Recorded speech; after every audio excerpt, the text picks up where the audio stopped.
राजस्थान में अचानक दंगे क्यों होने लगे हैं? क्यों एक के बाद एक शहर इसकी चपेट में आ रहा है और जोधपुर जैसा शहर जहां पर आमतौर पर इस तरह की घटनाएं नहीं होती, ऐसा टकराव नहीं होता है। तो जो यहाँ से सांसद हैं और केंद्र में मंत्री हैं गजेंद्र सिंह शेखावत इस समय हमारे साथ हैं। सर, क्यों हो रहा है राजस्थान में? देखिए, निश्चित रूप से इसकी तह में जाने की आवश्यकता है, लेकिन मैं ये मानता हूं कि जिस तरह से जोधपुर में दंगा हुआ, मैं जोधपुर की तासीर को जानता हूं। जोधपुर भाईचारे, अमन, प्रेम का शहर है।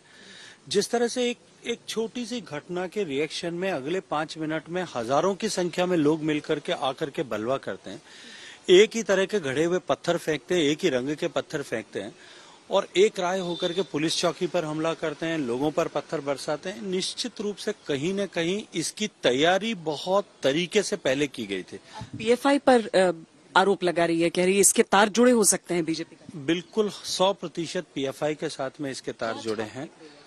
देखिए, जिस तरह से ये घटनाएं हुई है, करौली में भी हम सब ने देखा था कि किस सुनियोजित तरीके से पत्थर छतों पर रखे गए थे और यहाँ भी जिस तरह से ऐसे पत्थर की जिससे चोट लगेगी तो निश्चित रूप से जो है इतने तीखे पत्थर के उससे जो है घाव होना लाजमी है।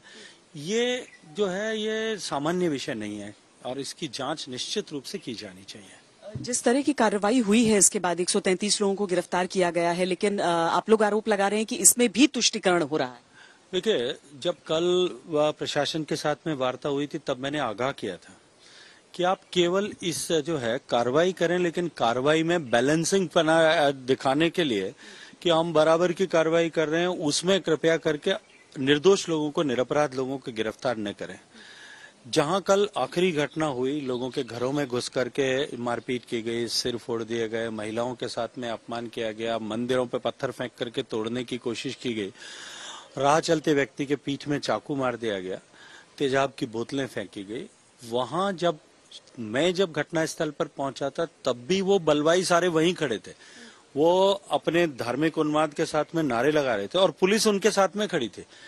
और जब हमारे जो लोग बाहर निकल करके, जो पीड़ित लोग बाहर आए थे, उनको बाहर आने के अपराध में गिरफ्तार करके 8 लड़कों को जो है वो जेल भेज दिया गया। निश्चित रूप से ये दुर्भाग्यपूर्ण है और यदि पुलिस इस तरह का व्यवहार करेगी और सरकार के दबाव में आकर के इस तरह से कार्रवाई में भी तुष्टीकरण करेगी तो निश्चित रूप से जो है ये आग रुकने वाली नहीं है और इस तरह की घटनाएं और आगे राजस्थान में होंगी, जिनको प्रेशर है राजस्थान की सरकार अपने इस तुष्टीकरण पूर्वक रवैये के कारण से दे रही है।